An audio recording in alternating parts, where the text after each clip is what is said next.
CDSL central depository service current price 2387 ரூபா இருக்குது. இவங்கள வச்சு தான் ஷேர் மார்க்கெட்டு ரன் ஆகிட்டுருக்கு.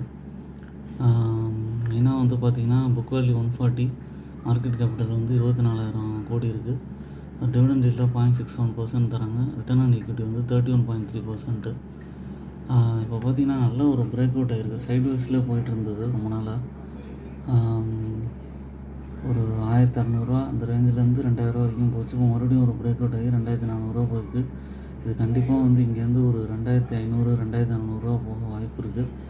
ஒரு ஷார்ட் டேர்முக்கு வாங்கி போர்ட்ஃபோலியோவில் வச்சுக்கலாம். இது ஒரு மேஜர் கரெக்ஷன் வந்தாலும் போர்ட்ஃபோலியோவில் ஆட் பண்ணி வச்சுக்கலாம். ஏன்னா இதெல்லாம் சேஃபஸ்ட் ஸ்டாக்கு. கண்டிப்பாக வந்து இறங்கி போயிடாது. ஏன்னா மார்க்கெட்டை பேஸ் பண்ணி தான் இந்த ஸ்டாக்ஸ்லாம் இருக்குது. அதனால் கண்டிப்பாக நீங்கள் வந்து போர்ட்ஃபோலியோவில் இருக்க வேண்டிய ஸ்டாக்கு CDSL.